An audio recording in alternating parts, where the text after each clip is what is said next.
आप ठीक हैं, खैरियत से? अभी अभी चल रहे हैं, करते हैं बात भैया। सीएम बन जाएंगे फिर कहाँ मिला करेंगे आप? मिलेंगे और शहबाज शरीफ साहब पे बहुत बड़ी जिम्मेदारी आई, तो क्या समझते हैं? अभी सुकून से करते हैं, अभी करते हैं। तो लड़ाई वाली बातें भी चल रही हैं, अलीम खान साहब के साथ तरदीद तो दोनों ने की, तो इस पर कोई तबसरा? सुकून से बैठ के बात करेंगे। अस्सलाम वालेकुम नाज़रीन, प्रोग्राम तमाशा के साथ फात शहबाज खान निजी होटल में हम इस वक्त मौजूद हैं, जहां नून लीग के अरकान हैं, तरीन ग्रुप के अरकान हैं और स्ट्रेटजीज सारी डिस्कस हो रही हैं। हमजा शहबाज साहब भी इधर मौजूद हैं। सूरत हाल अब यह है कि लाहौर हाई कोर्ट के फ़ैसले के बाद अब 16 को वोटिंग होगी और डिप्टी स्पीकर जो है वोटिंग करवाएंगे। और पूरा दिन कल रात से जो कंट्रोवर्सी फैली रही वो ये फैली रही, जो अफवाहें फैली रही कि अलीम खान साहब और हमजा साहब की आपस में कोई लड़ाई झगड़ा हुआ है। हमजा साहब ने भी इसकी तरदीद की अपने ट्विटर से, अलीम खान साहब ने भी की, और इस पर बेशुमार लोगों ने बातें भी की। 10 लोग उस मीटिंग में मौजूद थे जहां जिस कंट्रोवर्सी के बारे में ये तज़किरा किया जाता है। लेकिन कुछ 6 लोगों से बात करने के बावजूद भी किसी ने इस बात की तस्दीक नहीं की कि कोई लड़ाई जो है वो हुई है या नहीं हुई। तरीन ग्रुप के मेंबरान से भी बात करेंगे, नून लीग से भी बात करेंगे, और लाजमी ये भी पूछेंगे कि आपको याद होगा कि डॉन लीग्स के दौर में नवाज शरीफ साहब की हुकूमत के वज़रा को कहा जाता था कि आप नॉर्मल तरीके से बात कीजिए, टॉलरेट कीजिए, सख्त रवैया ना रखिए, सख्त लहजा अडॉप्ट ना कीजिए। तो इक़्तिदार में आने के बाद क्या इस नैरेटिव पे भी काम किया गया कि किसी का नाम ECL पे डालने से पहले जब प्रेस ब्रीफिंग्स हुआ करेंगी और अगर वज़ीर दाखिला राना सनाउल्लाह खान साहब होंगे तो फिर अनाउंसमेंट जब करेंगे कि फ़लाँ को हमने ECL पे डाल दिया, तो लहजा क्या होगा, किस टोन में बात की जाएगी, ये सारी बातें समझने की कोशिश करते हैं। और कल वाले जो हमारा आने वाला प्रोग्राम है उसमें तहरीक इंसाफ की तरफ से जो है दीगर लोगों से गुफ्तगू भी करेंगे। मज़ीद हालात भी आपको दिखाते हैं, हमारे साथ रहिए। तारड़ साहब, सुबह से तो अफवाहें फैली हुई थी कि हमजा साहब की और अलीम खान साहब की आपस में कुछ चपकलिश हो गई, बाद में वो ट्विटर पे अलीम खान साहब भी आ गए, हमजा साहब भी आ गए। देखिए, सबसे पहली बात तो ये है कि अलीम खान साहब और हमजा शहबाज साहब दोनों को मैंने बहुत तहम्मुल मिजाज पाया है। हलीम तबीयत के मालिक हैं, तबीयत में बड़ी नरमी है, और मैंने उनको शीरो शक्कर होते हुए तो कल देखा है। मैं थ्रू मौजूद था, मैं नहीं शायद हूँ, अगर ऐसा कोई वाक़या हुआ होता तो पता होता।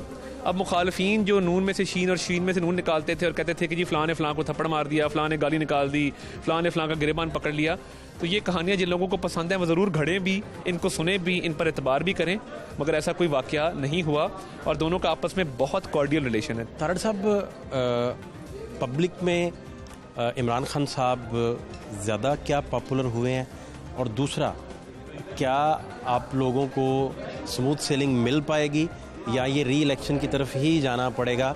यहाँ कोई पक्की गारंटी मौजूद है कि नहीं मियाँ साहब खुल के खेलें, कुछ ऐसा नहीं होने जा रहा, कोई मसला नहीं है? देखिए, इमरान खान साहब की मकबूलियत तो कल गैलप का सर्वे आया, वो आपने देख ही ली होगी। 3-4 शहरों में वो फ़ोटोशॉप करके कुछ तस्वीरें भी लगाई गई मीडिया के ऊपर, आपने देखा। तो ठीक है, एहतजाजी मुजाहरे करने उनका हक़ है, ज़रूर करें, मगर शहबाज शरीफ साहब ने कल एक दिन में 1 महीने का काम किया और वो आज भी कराची निकले हुए हैं सुबह के, अनथक हैं, एडमिनिस्ट्रेटिव एक्सपीरियंस है, पॉलिटिकल बैकग्राउंड है, और वो इंशाल्लाह इस मुल्क को ठीक सिमत में ले जाकर फिर इलेक्शन में हम ज़रूर जाएंगे। मगर शहबाज शरीफ साहब, आप ये जान लें, he is a man of his word, he means business, और उन्होंने जिस तरीके से फेडरल गवर्नमेंट कल टेक ओवर करके तो सीधा मैदान में कूद पड़े हैं, वो आवाम को रिलीफ भी देंगे और इस मुल्क को जो है वो ये खुशहाली की तरफ लेके जाएंगे। 9 रुपये कल इतला थी चीनी के महंगे होने की, आज 7 रुपये घी के महंगे होने की इतला है, इस पे क्या टेक है आपका? देखिए, पहली बात तो ये है कि जिस दिन इमरान खान साहब रुखसत हुए, डॉलर की कदर में कमी वाक़ हुई, रुपया मजबूत हुआ। जब शहबाज शरीफ साहब ने ओथ उठाया, डॉलर मज़ीद नीचे गया, रुपया मज़ीद ऊपर गया। तो अभी प्राइस कंट्रोल के हवाले से ये पंजाब का मार्का हम सर कर लें तो आप देखें पंजाब के अंदर हम कैसे प्राइस कंट्रोल के हवाले से कमेटीज़ भी बनाएंगे, ऑन ग्राउंड माफियाज़ को भी हम नुकेल डालेंगे इंशाल्लाह अल्लाह ताला के फजल से। अल्लाह ताला ने मौका दिया और आप देखेंगे कि अशियाए खुर्दनोश को सस्ता करके छोड़ेंगे। ये किसी को हक नहीं है कि वो कमीशन माफिया या जो बीच में मिडल मैन हैं वो अशियाए खुर्दनोश को महंगा करके अवाम पर मजालिम ढाएं। और मुझे ये भी शिकायत है कि ये रमज़ान बाज़ारों के अंदर सब स्टैंडर्ड जो है वो अशिया मिल रही हैं, इसका भी सख्ती से नोटिस लिया जाएगा। बुज़दार साहब ने जो तबाही की है उसका सदब आप करेंगे। छोटी छोटी 3 बातें समझनी है। एक, जब आप पार्लियामान में उस दिन मौजूद थे तो आपको इत्तला थी कि असद कैसर इस्तीफ़ा देंगे और फिर पैनल ऑफ चेयर के ज़रिए अयाज सादिक साहब आगे मूव करेंगे, प्रिजाइड करेंगे, ये इत्तला थी आपको या बिल्कुल नहीं अंदाज़ा था? आप ब्लैंक थे, क़यादत ब्लैंक थी, शहबाज शरीफ साहब को भी नहीं पता था? देखिए, इसका किसी को नहीं पता था। असल में जब आइन और कानून से आप इनराफ करते हैं और जब मीडिया पे खबर चली कि सुप्रीम कोर्ट और इस्लामाबाद हाई कोर्ट बैठ गई है और आइन पर अमल दरामद कराया जाएगा, वो ऑब्वियसली 2 घंटे बड़े क्रूशल थे। प्रिजन वैन्स बाहर खड़ी थी, आपको पता है जो बाहर सूरत हाल बन गई भी थी, तो वो किसी से ढकी छुपी नहीं है। तो मैं ये समझता हूँ कि ये असद कैसर साहब का अपना फैसला है, मगर उन्होंने देखा कि जब कोर्ट भी बैठ गई है तो कोई गैर कानूनी गैर आइनी इकदाम लिया नहीं जा सकता, तो उन्होंने अपना फैसला किया, हमें इसका इल्म नहीं था। शहबाज शरीफ साहब का, हमजा साहब का मनी लॉन्ड्रिंग जो केस है उसकी अब क्या बनेगा उसका? और जब FIA आपके कंट्रोल में है, राना सनाउल्लाह साहब जिस दिन अपनी वजारत का हल्फ ले लेंगे, वज़ीर दाखिला बन जाएंगे, अफवाहें तो यही है कि राना साहब बन रहे हैं, तो फिर FIA कंट्रोल सारा आपके पास आ जाएगा, तो वो मुकदमात किधर जाएंगे? देखिए, मुकदमात से हम ना कभी घबराए थे ना घबराएंगे। 3.5 साल हमने नैब के मुकदमात, झूठे मुकदमात हमने बर्दाश्त किए हैं, हमने जेलें काटी हैं, नाहक जेलें काटी हैं, हमें हाई कोर्ट से बेलें मिली हैं, ऑर्डर्स मौजूद हैं। तो FIA का केस पहले दिन से फ्रिवलेस केस था, उसमें था ही कुछ नहीं। वही केस नैब उसकी छानबीन कर रहा था। तो मनी लॉन्ड्रिंग होती तो निकल आती, मनी लॉन्ड्रिंग होती तो शहजाद अकबर को इस्तीफ़ा ना देना पड़ता, मनी लॉन्ड्रिंग होती तो किसी न किसी अदालत से कोई ना कोई सज़ा अब तक हो गई होती। तो ये इमरान खान साहब का इंतकाम था, जो मैं समझता हूँ कि उस इंतकाम की स्यारा ढल चुकी है और नई सुबह का आगाज़ हो चुका है। डॉन लीग जब हुआ था तो एक ही मशवरा नून लीग को दिया जाता था कि अपने वज़रा से कहिए अपने लहजों को थोड़ा हम्बल करें और ट्विटर अकाउंट बंद करें। अब क्या इस पे बात हुई, कोई ऐसी डिस्कशन हुई कि अब दौर अपना वापस आपका आया है, तो वज़रा के लहजे क्या होंगे, किस टोन में उन्होंने बात करनी है, किसी का नाम ECL में डालना है तो अनाउंसमेंट का रिदम क्या होगा, ये सारा डिस्कस हुआ? देखिए, इस पर डिस्कशन कोई नहीं हुई, मगर फाद साहब आप देखें, जेलें, जिला वतनियाँ, सज़ाएँ, सख्तियाँ हमने सब बर्दाश्त किया, सर नीचा करके, सीना तान के बर्दाश्त किया, कभी कोई ऐसी बात नहीं की जो किसी को नागवार गुजरी हो। तो ये अल्लाह ताला का शुक्र है। ये एक वैसी सेंस है पार्टी के अंदर अब कि हमने बिल्कुल इसको एक हम्बल तरीके से अल्लाह ताला के आगे सर झुकाकर आवाम की खिदमत करनी है। ये सब के अंदर ये सेंस बिल्कुल प्रिवेल्ड है और मैं ये समझता हूँ कि हमने अपोजिशन भी बड़ी ग्रेस से काटी है। इमरान खान साहब को तो अभी पहला दिन हुआ है, तो आप देखिए उनके क्या हालात हैं। ये 3.5 साल, 3.25 साल आसान नहीं। तो आप नून लीग को इतना गुस्सा इमरान खान पे नहीं है जितना शहबाज गिल पे और उन बैरिस्टर वो जो अपना शहजाद अकबर साहब हैं, इन इस पे कोई उनके एहसास से एसेट बियॉन्ड मीन्स, अभी आप प्रेस कॉन्फ्रेंस में हवाले वो कोई है कोई चीज़? देखिए चक शहजाद का फार्म हाउस शहबाज गिल साहब का और बेदिया का फार्म हाउस शहजाद अकबर साहब का, एक फ्लैट से वहाँ तक का सफ़र कैसे तय किया और डिक्लेयर क्यों नहीं किया हुआ? ये मेरी सिर्फ एक कानूनी एक बात है। हमें गुस्सा किसी पे भी नहीं है, ना हम इंतकाम लेना चाहते हैं। इंतकाम जिन्होंने लिए, हर ज़िले के अंदर लिस्टें बनी, नून लीग से जो मुंसलिक अफराद थे, गिरफ्तारियां हुई, पर्चे कटे, कारोबार पे इन्होंने बंदिशें लगाई, तो हम किसी से इंतकाम नहीं लेना चाहते। इन्होंने पाकिस्तानी अवाम से भी इंतकाम लिया है। हम चाहते हैं मुल्क आगे चले, मगर कानून जो है, इस मुल्क में कानून मौजूद है, किसी को ये इजाज़त नहीं है कि वो अपने सरकारी ओहदे पर होते हुए खुली लूट मार करे। पार्टी में कोई ऐसा और वर्कर मौजूद नहीं था जो मरकज़ में और पंजाब में चीज़ों को लेकर आगे चलता? ये मरूसी सियासत का एक और नमूना है कि पहले जो इक़्तिदार था वो बड़े घर में रहा, अब छोटे घर में आ गया। ये देखिए, ऐसी बात नहीं है। नवाज शरीफ साहब वज़ीर आज़म थे, शहबाज शरीफ साहब वज़ीर आला थे, पार्टी का एतमाद हासिल है। और मैं ये समझता हूँ कि जब जेलें काटनी हो तो 18 साल की उम्र में हमजा शहबाज को 6 माह की कैद हो जाए। जब मुशर्रफ दौर में 10 साल सख्तियाँ बर्दाश्त करनी हो तो हमजा शहबाज 10 साल सख्तियाँ बर्दाश्त करें। जब इमरान नियाज़ी साहब का दौर आए, 6 माह की बच्ची घर पे छोड़ के 22 माह हमजा शहबाज जेल चला जाए, तो जब मौरूसियत के ज़रिए लोगों को सजाएं दिलवाने की बारी आती है, सख्तियाँ बर्दाश्त करने की बारी आती है, तब तो मौरूसियत ठीक है, मगर इक़्तिदार में मौरूसियत बर्दाश्त नहीं है। जो लोग तनकीद करते हैं, मैं उनसे पूछना चाहता हूँ कि जब दोनों बाप बेटा लीडर ऑफ अपोजिशन ऊपर नीचे बने थे, तब तो किसी ने नहीं कहा कि दोनों को लीडर ऑफ अपोजिशन बना दिया। तो आज जब उनका एक, मैं समझता हूँ जमात ने मेरिट पे सिलेक्शन की है। बड़ा रौला पड़ा था कि पब्लिक अकाउंट कमेटियाँ अब ना दें, आपको याद है? बड़ा फटा पड़ा था उस वक्त भी। कमेटी तो गवर्नमेंट की तरफ से तनकीद हुई ना, मगर मुझे आप बताएं शहबाज शरीफ साहब का मेरिट नहीं बनता? क्या हमजा शहबाज का पंजाब में अगर मेरिट से हटके तो फिर मैं बात इस पर ज़रूर आप करें, मगर मैं समझता हूँ कि उनको पूरी पार्टी की तायद हासिल है, पार्टी समझती है और पार्टी के अरकान समझते हैं कि उनसे बेहतर उम्मीदवार नहीं है, तो वाकई नहीं। आखिरी सवाल, शहबाज शरीफ साहब का बड़ा टास्क जो अभी तक समझा जा रहा है, अगर वो स्मूथ सेलिंग करने में कामयाब भी हो गए और री इलेक्शन की तरफ भी मामला ना गए, तो वो यही है कि महंगाई कंट्रोल करें, तो वो क्या प्लान है उनका? देखिए, उस पर वो अपनी जो इकोनॉमिक एक्सपर्ट्स की टीम है, जो मईशत को जानते हैं, उसकी वर्किंग को जानते हैं, कल भी मीटिंग की, आज भी उसकी उन्होंने बाकायदा ब्रीफिंग ली है, तो उनका टारगेट यही है कि महंगाई को कम किया जाए और ग्रोथ को इंक्रीज़ किया जाए, एक्सपोर्ट्स को बढ़ाया जाए, उस पर उनका पूरा फोकस है, इंशाल्लाह वो करके दिखाएंगे। कादरी साहब पे और इमरान खान साहब पे इल्ज़ाम आया था कि ख़ास छतरी के तले उन्होंने गवर्नमेंट टॉपल करने की कोशिश की। आप लोगों पे तारीख में ये इल्ज़ाम आएगा कि आप लोगों ने छतरी ज़रूर ली, लेकिन एक आइनी रास्ता अपनाया और वज़ीर-ए-आज़म को घर से बाहर निकाल दिया, तो इस पे क्या तारीख को क्या जवाब दे आप होंगे? तारीख को ये जवाब दे होंगे कि एक ऐसा शख्स जिसने 3.5 साल में मुल्क को तबाह कर दिया, हमने आइन के अंदर दर्ज 95 आर्टिकल के तहत अदम एतमाद के ज़रिए उसको घर भेजा, अवाम की जान छुड़ाई और कोलिशन पार्टनर्स ने हमारी मदद की उसके अंदर, और उसके अंदर MKM हमारे साथ है, बाप पार्टी हमारे साथ है, शाहजैन बुगटी साहब की JWP हमारे साथ है, अली नवाज शाह साहब हमारे साथ हैं, असलम बुतानी साहब हमारे साथ है। तो आप देख रहे हैं कि किस तरीके से ये सारा प्रोसेस चला है। ये जमहूरी अमल था, एक जमहूरी प्रोसेस और एक आइनी प्रोसेस के ज़रिए इसको घर भेजा है। तारीख इसको हमेशा अच्छे अल्फाज में याद करेगी, क्योंकि इमरान खान साहब अगले 1.5 साल रह जाते तो ये मुल्क तबाही के दहाने से और आगे जाके खुदा ना खास्ता को बहुत बड़ा सानिया हो सकता है। ECL पे किन किन लोगों के नाम डाल चुके हैं या डालने वाले हैं? अभी लिस्टें तो बन चुकी होंगी। अभी किसी का नाम नहीं डला। नो फ्लाई लिस्ट की एक हमारी, जिस दिन ये अदम एतमाद कामयाब हुई है, एक नो फ्लाई लिस्ट आई थी FIA की तरफ से, जिसमें शहजाद अकबर साहब का, शहबाज शबीर गिल का, Gohar Nafees ex DG anti corruption का और ex secretary to prime minister Azam Khan का नाम मौजूद था। अब आगे देखते हैं, सिर्फ कानून जो कहेगा उसके मुताबिक एक्ट। ये ना हो कि one fine morning Rana Sanaullah साहब प्रेस कॉन्फ्रेंस करके बताएं कि इमरान खान साहब का नाम ECL में डाल दिया गया। देखिए, बात ये है, जिस पे कोई मुकदमा होगा उस पर ज़रूर होना चाहिए, मगर बिला वजह बेजा किस्म की सियासी इंतकाम में हम बिलीव नहीं करते। मगर मुझे अब थोड़ी नज़र आ रहा है कि शहबाज शबीर और शहजाद अकबर जिस तरह हाई कोर्ट पहले दिन चले गए हैं, तो वो इस मुल्क से फरार होना चाहते हैं। फरार नहीं होना चाहिए, फेस करें ना। इक़्तिदार के मज़े लूटने में आप खान साहब के साथ आगे आगे खड़े होते थे, अब जब थोड़ा सा मुश्किल वक्त आया खान साहब पे, तो आप जाके कह रहे हैं हमारा नाम ECL से निकालें, तो ये बात ना हुई कोई यार। मतलब खड़े हो, अब मौका आया है, तो अगर इंसान हो तो खड़े हो, फेस करो आके। ये क्या बात हुई कि अपोजिशन आई तो बाहर भागने की कर रहे हो? Thank you so much. बहुत शुक्रिया।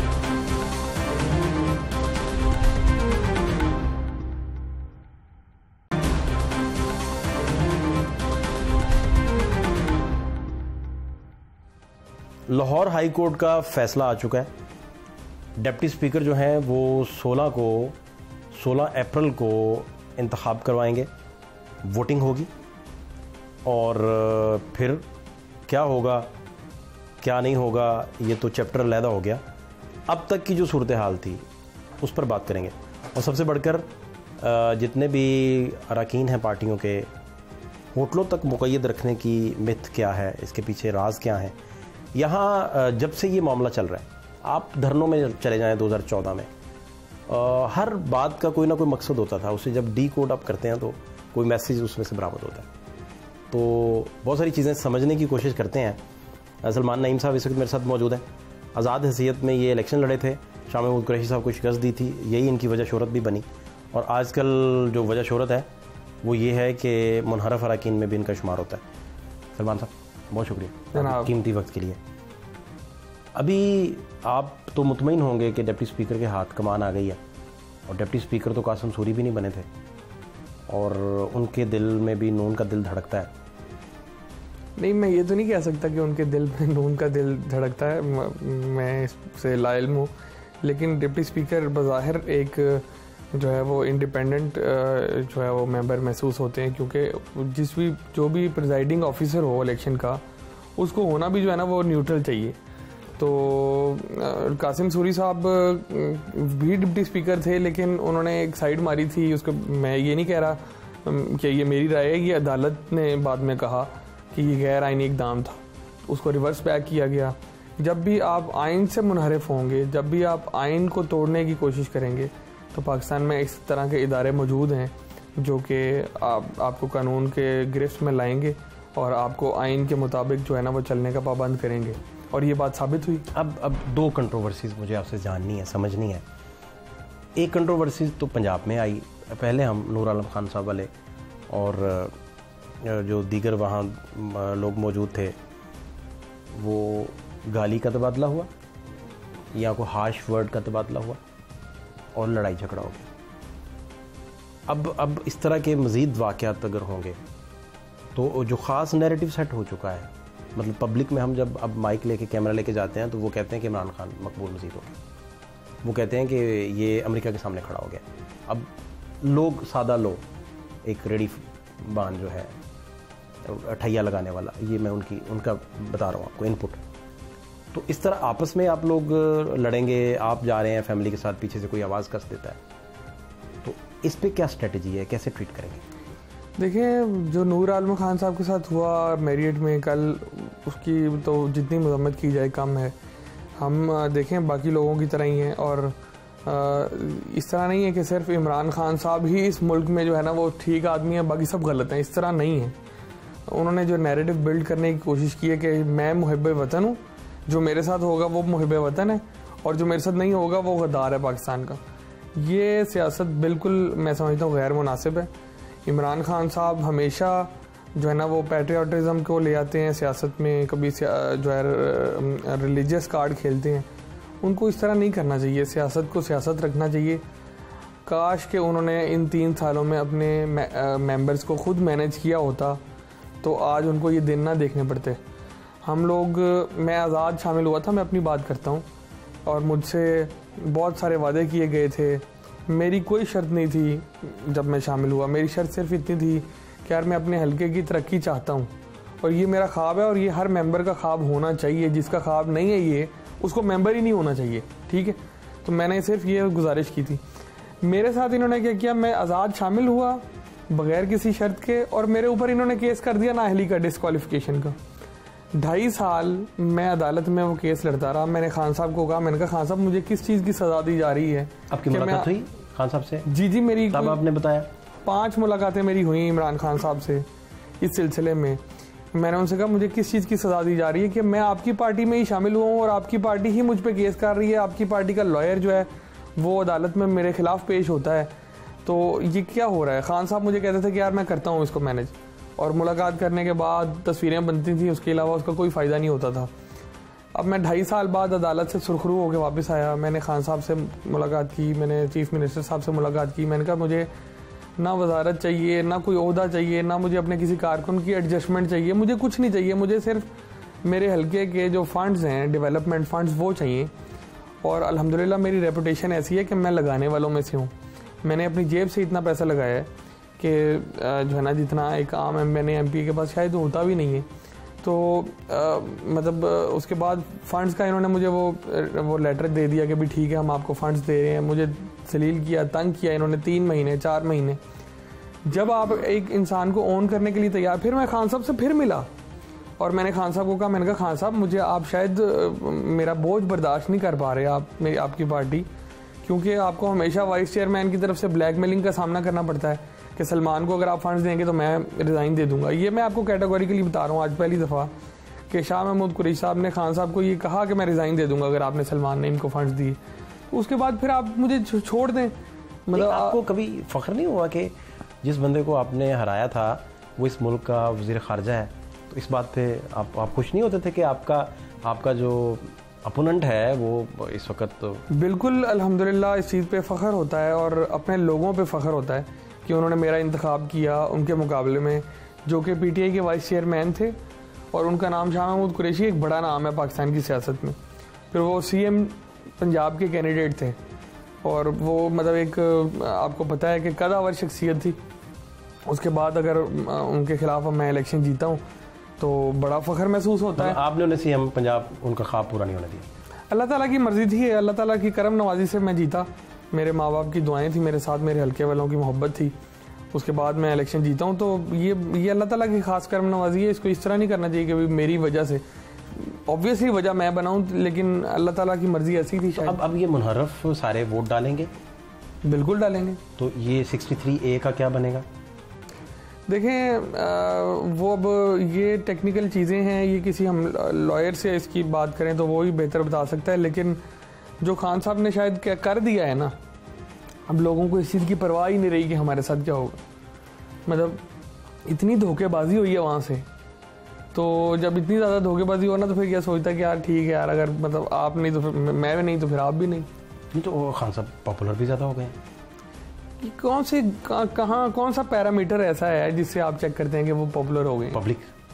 पब्लिक देखे, मेरी बात सुने, जब वो हुकूमत में थे, वज़ीर आज़म उनका था, वज़ीर आला उनका था, बड़े बड़े जलसे करना कोई बड़ी बात नहीं है। आप पीपल्स पार्टी के आखिरी दिन में देख लें, जब वो उनका प्राइम मिनिस्टर जलसे करता था, बड़े बड़े जलसे होते थे, लाखों लोग आते थे। आप PMLN के देख लें, ये कोई पैरामीटर नहीं होता कि जलसे किसकी बड़े हो गए तो वो इलेक्शन भी वही जीत जाएगा। जमात इस्लामी पाकिस्तान में सबसे बड़े बड़े जलसे करती है और उनकी एक नेशनल असम्बली में जो है वो है सीट है, तो ये कोई पैरामीटर नहीं है। पैरामीटर होता है डब्बे में पर्ची किसकी ज़्यादा निकली है भाई, वो जो बैलेट बॉक्स में जिसके वोट ज़्यादा होंगे वो इलेक्शन जीत जाएगा। आखिरी रात जब ये सारा मुल्क सारा क्योस में था, असद कैसर साहब यकदम आके उन्होंने रिज़ाइन किया और बात आगे चली, तो आपको अंदाज़ा था कि ये बात आगे चल पड़ेगी या आपको था कि ये डेडलॉक रहेगा और मज़ीद क्योस फेस करना पड़ सकता है? नहीं, क्योंकि सुप्रीम कोर्ट ऑफ पाकिस्तान का फैसला आ चुका था, तो ये तो कंफर्म था कि यार कुछ ना कुछ अब ये किसी ना किसी तरफ लगेगा और बात चलेगी आगे। लेकिन असद कैसर साहब ने जिस तरह आके अपनी जो है वो इजहार हमदर्दी किया अपने कप्तान के साथ, तो मैं उसको अप्रिशिएट करता हूँ कि इस तरह के अच्छे लोग जो है वो बड़ी मुश्किल से मिलते हैं। खान साहब अल्हम्दुलिल्लाह कदर नहीं करते, ना उन्होंने जहांगीर तरीन की कदर की, ना उन्होंने अलीम खान की कदर की। ओन चौधरी उनका करीबी साथी, उनके साथ साये की तरह होता था। उसने ईद नहीं देखी, उसने कोई इवेंट नहीं देखा अपने बच्चों के साथ, वो जनाब इमरान खान को टाइम देता था। फिर मुझ जैसे लोग, मेरे जैसे 23 आज़ाद अरकान जो है वो शामिल हुए थे, जिसकी वजह से पंजाब हुकूमत बनी थी। 23 आज़ाद अरकान, एक वज़ीर आला को बनने के लिए 186 वोट दरकार होते हैं।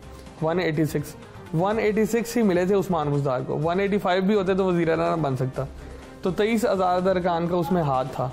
उनके साथ क्या हुआ, यानी जिसने इमरान खान साहब के साथ अच्छाई की, आगे से अल्लाह का शुक्र है कि भी जो है ना वो कोई सिला नहीं मिल सकता। तरीन साहब और इमरान खान साहब के अगर आप कोई 3-4 बड़ी वजूहात बताएं कॉन्फ्लिक्ट की, मसले की, लड़ाई की, और आपको कन्फर्म था, आपने कई दफ़ा बहुत सारी जगहों पे बताया ये बात करते हुए जर्नलिस्टों से कि तरीन साहब इमरान खान साहब से सुलह आप नहीं करेंगे।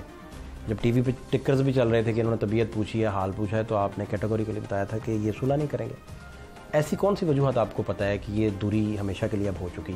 वो तो खैर अब तो मंजर आम पे आ गई सारी चीज़ें, लेकिन वजूहात में जानना चाह रहा हूँ। देखिए, जहांगीर तरीन जो है ना वो एक बड़े एक वज़ादार आदमी का नाम है। जब आप उसके ख़िलाफ़ FIR दर्ज करवा देंगे, जब आप उसके बेटे के ख़िलाफ़ FIR दर्ज करवा देंगे, तो मैं समझूंगा शायद रास्ता दोबारा निकल आए। लेकिन जब आप उनकी मिसेज़ के ख़िलाफ़, जब आप उनकी बेटी के ख़िलाफ़ इस तरह की हरकतें शुरू कर देंगे, तो मुझे तो नहीं लगता कि भाई इस तरह की बात किसी को भी बर्दाश्त होती है। बेटियां तो सबकी साझी होती है। ये आपको लगता है कि शहजाद अकबर साहब के कहने पे हुआ या इमरान खान के कहने पे ये सारा हुआ? ऑब्वियसली साबित हो गया कि शहजाद अकबर साहब इस सब चीज़ के पीछे थे। हम बार बार इमरान खान साहब से हम मिले पूरे ग्रुप की शक्ल में। उसका ना मैं ये सवाल, इसकी एक मैं बैकग्राउंड थोड़ी सी आपसे शेयर करूँ ताकि मुझे समझने में आसानी रहे। जैसे आखिरी रात ये सारे जर्नलिस्टों के साथ इमरान खान साहब बैठे हुए थे, तो जर्नलिस्ट रिपोर्ट करते हैं कि उन्हें कुछ चीज़ों का आधा पता था, कुछ का पूरा नहीं पता था, कुछ चीज़ें बताई गई थी, कुछ नहीं बताई गई थी। मतलब उन्होंने ये नहीं पता था कि उनकी पिटीशन जो उन्होंने सुप्रीम कोर्ट भेजी थी वो नहीं फैसिलिटेट की गई, उन्हें नहीं पता था, तो जर्नलिस्टों ने बताया। तो इसी तरह शहजाद अकबर साहब उन्हें ठीक नहीं बताते थे, या ये मैं समझना चाह रहा हूँ तरीन साहब के क्या है? देखिए मेरी बात सुने, अगर शहजाद अकबर साहब सही नहीं बताते थे और इमरान खान को आधी चीज़ें पता थी, आधी नहीं पता थी, ये मेरी नाअहली तो नहीं है। वो प्राइम मिनिस्टर ऑफ पाकिस्तान है, उनके नीचे जो है ना वो बेशुमार एजेंसियां थीं, उनके नीचे बेशुमार इदारे थे जो उनको रिपोर्ट कर सकते थे। अगर शहजाद अकबर साहब उनको सही नहीं बताते थे और इमरान खान को बात नहीं पता थी, तो मैं समझता हूँ ये तो और जो है वो एक मेरे लिए हैरानकुन बात है कि प्राइम मिनिस्टर को अगर इन बातों का नहीं पता, क्योंकि प्राइम मिनिस्टर को तो हर चीज़ रिपोर्ट की जाती है और हो भी उनके बिल्कुल करीबी नंबर 1 फ्रेंड की, तो उनको अगर उनके नहीं पता तो फिर हमारा तो फिर कोई हाल ही नहीं। अब घर की फैमिली खातीन को जब बीच में डाला तो आप कहते हैं कि यहाँ से काम शुरू हो गया। जी, मुझे अंदाज़ा था कि भी अब जहांगीर तरीन साहब की वापसी शायद मुमकिन नहीं रही, क्योंकि मैं उनके साथ बड़ा करीब रहा हूँ, अब भी हूँ। तो मैं जब उनसे बात करता था वो बड़े डिसहार्ट थे इस बारे में कि भाई उनकी फैमिली को जो है वो अगर टॉर्चर किया जा रहा है तो फिर पीछे रह क्या गया, फिर कुछ भी नहीं है। शायद वो सियासत तो छोड़ देते लेकिन शायद वो वापस न जाते। नहीं, अलीम खान साहब पर ये इल्ज़ाम भी तो आया कि उन्होंने खान साहब की हुकूमत को स्टेबलाइज भी किया, लेकिन अपने बिज़नेस को इस्टेब्लिश करने के लिए बहुत सारा हुकूमत से पैसा भी उन्होंने बिज़नेस अपने उनके फ्लोरिश होते गए। 3.5 साल उसमें ये मिसाल दी जाती रही, इस बुनियाद पे फिर रेफरेंस बने। ये हुकूमती वर्जन में क्या हो। देखें, अलीम खान साहब की बात अगर आप कर रहे हैं तो वो उनका तो ताल्लुक नहीं है शुगर उससे, लेकिन तरीन साहब की अगर बात करें बिल्कुल है। 3.5 साल जो है वो हुकूमत इनकी रही है। जहांगीर तरीन साहब से जब इनकी आपस में दूरियां हुई तो चीनी चली गई थी 55 रुपये से 70 रुपये तक। इल्ज़ाम ये लगता था कि 15 रुपये जो इजाफा हुआ है वो जहांगीर तरीन की वजह से हुआ है। तो जब दूरी के बाद 105 रुपये तक चली गई, वो किसकी वजह से था? 30 रुपये पे आप कोई नोटिस नहीं ले रहे, आप 15 रुपये आप उसको पकड़ के बैठे हुए हैं। एक बात और इसी पे समझ नहीं है मुझे, ये आप जो बता रहे हैं बातें वो तो चल रही हैं। मुझे ये समझना है कि तरीन साहब और इमरान खान साहब की दूरी भी थी, FIA ने मुकदमा भी दर्ज किया, तरीन साहब एक दिन भी अरेस्ट नहीं हुए। कमज़ोर मुकदमात थे ना, कमज़ोर मुकदमात थे। देखें, इमरान खान साहब की तो ख्वाहिश बहुत लोगों के बारे में रही है कि इसको आप पॉलिटिकल एंगल से देखें तो ये इमरान खान साहब ने फेवर ना दी कि गिरफ्तारी में? कोई फेवर नहीं है। अब राना सनाउल्लाह साहब पे 11 किलो हेरोइन डाल दी, अंदर रहे ना जी, ठीक है, फिर बाहर भी तो आ गए ना। देखें, मेरी बात सुने। जब राना सनाउल्लाह साहब को अंदर किया गया था तो कौन सोच सकता था कि ये इतनी जल्दी बाहर आ जाएंगे, क्योंकि मुकदमा इतना कमज़ोर था और उसकी कोई एविडेंस नहीं थे। वो जान अल्लाह को देनी जो हमारे शहरियार अफरीदी साहब हैं, उन्होंने बार बार कहा कि मेरे पास फुटेजेस हैं, मेरे पास ये है, मेरे को क्या अदालत में साबित कर सके, वो बाहर आ गए।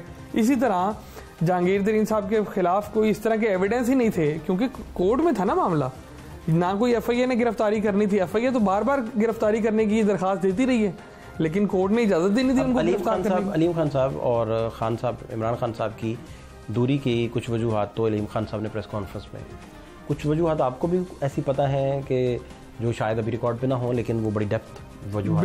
बिल्कुल इस तरह की वजूहात मौजूद हैं और वो हम निजी महफिलों में हमसे शेयर करते हैं। मैं समझता हूँ कोई ऐसी बात जो आप बता सकें। उनके पास उनको बहुत टीज़ किया गया है, मैं आपको ये बताऊँ, उनको बहुत तंग किया गया है।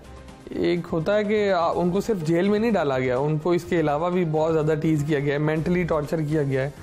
शायद वो खुद कभी कस्टडी के दौरान, उससे पहले, और उनकी फैमिली को बहुत टीज किया गया। ये बात अभी शायद मंजर आम पे नहीं है, लेकिन ये बात आएगी। कौन? ऑब्वियसली गवर्नमेंट वाली साइड से ही होता था ना। और अगर इमरान खान साहब की गवर्नमेंट थी, उस्मान बुज़दार साहब की, इमरान खान साहब की, तो अगर उस्मान बुज़दार साहब कुछ करते थे ऑब्वियसली शायद उसका ऊपर से आशीर्वाद होता होगा, तो फिर ही करते होंगे। तो ये आप कहते हैं कि टीज करने का मामला जो था, ये चीज़ें वक्त आने पे सामने आएंगी। मैं आपको बता रहा हूँ, अलीम खान साहब खुद शायद कल ही जो है ना वो सारी चीज़ें खोल दें, लेकिन उसमें ये चीज़ लाजमी आएगी कि उनकी फैमिली को भी तंग किया गया।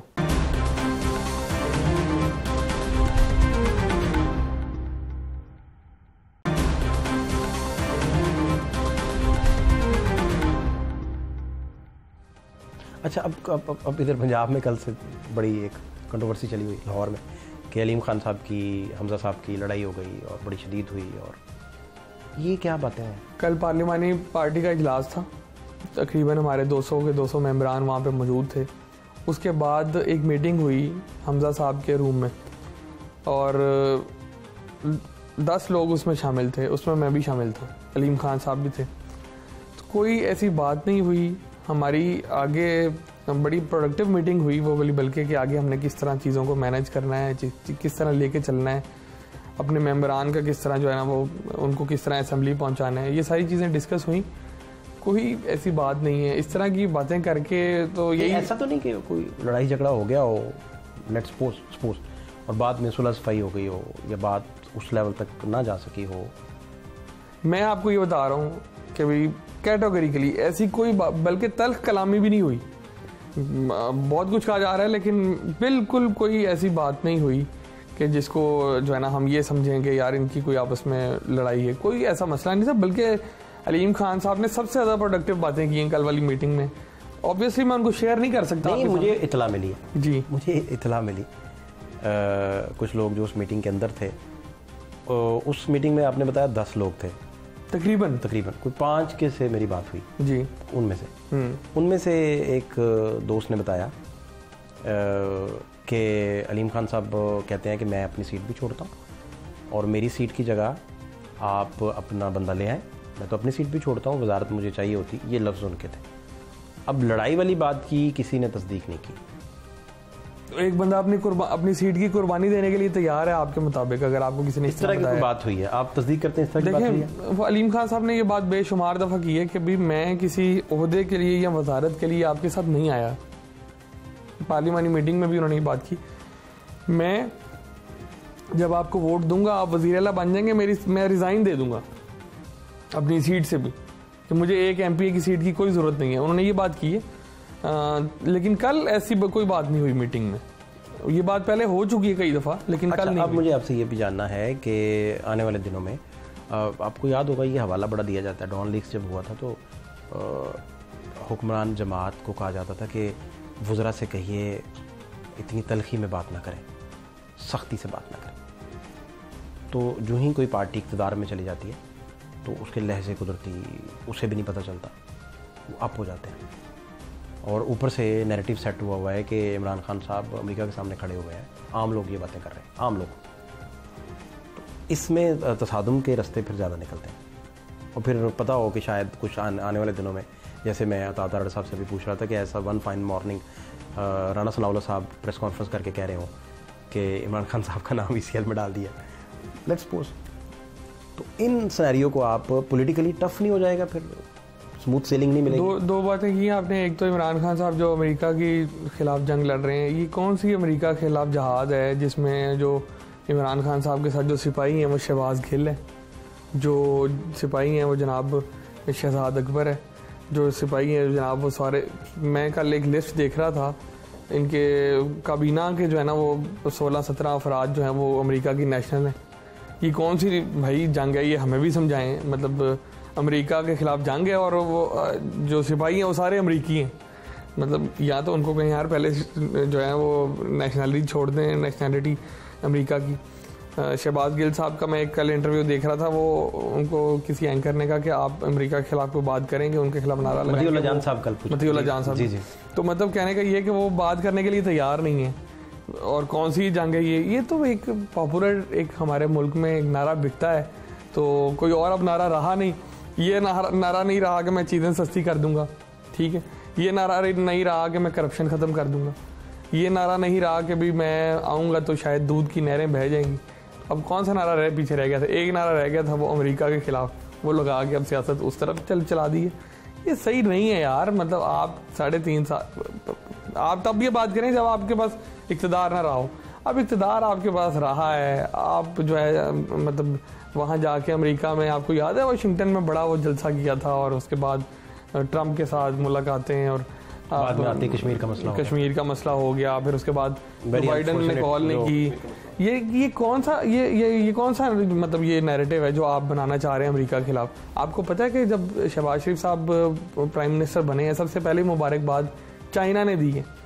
तो चाइना अगर शहबाज शरीफ के आने से इतना खुश है, आपको नहीं पता कि चाइना और अमेरिका के क्या स्टेक्स इन्वॉल्व हैं सारे के सारे? ये बातें इनमें डिटेल में मेरा ख्याल है हमें नहीं जाना चाहिए। और दूसरा सवाल आपने किया जो माजी की जो हुआ तलखी आ जाती है लहजे में। माजी की तलखियों से हर कोई सीखता है, मैं भी सीखता हूँ, आप भी सीखते हैं। ऑब्वियसली PMLN ने भी सीखा होगा, और उनसे अगर उन्होंने सीखा है तो वो शायद उस तरह की बात, उस तरह के काम ना करें कि जिससे नुकसान हो।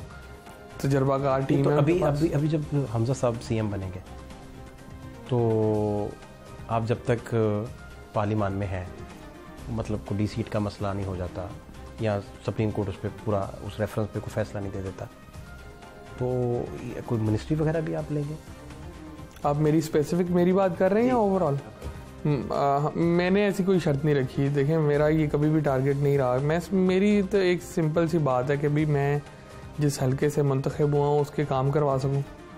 उन लोगों के दुख दर्द में कमी जितनी मैक्सिमम हो सके वो ला सकूं। मैंने सिर्फ यही गुजारिश की। इसका आपके ज़मीर पे ये बोझ नहीं रहता कि आप आइन के से आपकी जो फुली लेटरेंट स्पिरिट है उस पर इम्प्लीमेंट नहीं किया, आप पार्टी से रिज़ाइन कर देते और वोट मुनहरफ के तौर पर ना डालते? हाँ, अगर मैं पीटीआई के टिकट पे जीता होता, उनके मंशूर पे जीता होता, उनके एहसान तले दबा होता तो शायद मैं ये डिसीजन ना करता, क्योंकि मैं उनके मंशूर के ख़िलाफ़ जीता हूँ, उनके कैंडिडेट को हराया है, अपना इंडिपेंडेंट जीता हूँ, तो मैं फ़ैसले करने में भी इंडिपेंडेंट हूँ। हाँ, अगर उन्होंने मुझ पर कोई एक एहसान किया होता, सिंगल 3.5 साल में उनकी हुकूमत में एक कोई सिंगल पेनी का एहसान किया होता, यही फंड्स के सूरत में किसी और सूरत, मतलब आपके कहने का मतलब अकोमोडेट किया मैंने कुछ ना कुछ भी लिया हो ना पीटीआई से, तो मैं आज भी वापस जाने के लिए तैयार हूँ। अगर कुछ भी दिया हो मुझे पीटीआई ने, मुझे क्लेम करेंगे, मीडिया पे मेरे साथ आ जाएं, कुछ एक चीज़ क्लेम कर दें यार कि यार ये चीज़ तो हमने आपको। शाह महमूद कुरैशी जो हैं वो इमरान खान साहब के हकीकी साथी साबित हुए, एंड तक देखें साथ खड़े हुए जी। बहुत सारे लोग उन पे बहुत सारी बातें करते थे, लेकिन उन्होंने सारी बातों को, आपका इस पे क्या रिस्पॉन्स है? मैं आपको एक बात बताऊँ, वक्त के साथ शायद ये भी बात बाहर आए, उनकी जगह नहीं कोई बन रही, पीपल्स पार्टी में उनकी जगह नहीं बन रही, क्योंकि बिलावल भुट्टो से डायरेक्ट उनका क्लैश हुआ है, और मुस्लिम लीग नून में उनकी जगह नहीं बन रही। उसकी भी बहुत सारी वजूहत हैं जो टाइम आने पे सामने आएंगी। ऑब्वियसली जो है ना वो या तो उन्होंने पहले कभी पार्टी ना चेंज की हो, फिर तो आप मुझे बताएं। 3 दफ़ा तो उन्होंने खुद पार्टी चेंज की है। पहले वो मुस्लिम लीग नून में थे, नवाज शरीफ साहब की काबीना में रहे, ये सूबाई काबीना में, फिर वो पीपल्स पार्टी में चले गए, यूसुफ रज़ा गिलानी साहब की काबीना में रहे हैं, आसिफ जरदारी साहब के साथ काम करते रहे, फिर अब इमरान खान साहब की काबीना में बैठे हुए थे। तीन पार्टियां तो खुद बदल चुके हैं। तो मेरा ख्याल है उनको ये भाषण नहीं देना चाहिए कि पार्टी चेंज करने के क्या नुकसान होते हैं और क्या। लेकिन इस दौरानिया में उन्होंने जम के तकरीरें की, 2.5 घंटे पार्लियामेंट में देखें अंगेज रखा लंबी लंबी तकरीरों करने का। जब बंदे के पास रास्ता नहीं होता फिर इसी तरह ही करना पड़ता है, मजबूरियाँ भी कुछ चीज़ होती हैं। तो शाह महमूद कुरैशी भी मजबूर थे, ऑब्वियसली मजबूर थे, उनकी नई कोई जगह बनती है, अब क्या करें। तो अभी आप कितनी देर देख रहे हैं शहबाज शरीफ साहब चलते जाएंगे? मेरा ख्याल है कि शहबाज शरीफ साहब जो है वो यहाँ तहरीक इंसाफ वो माहौल बना देगी कि री इलेक्शन में आपको जाना पड़ेगा सबको। माहौल क्या, तहरीक इंसाफ ने एक दफ़ा आपको याद है 126 दिन का धरना किया था।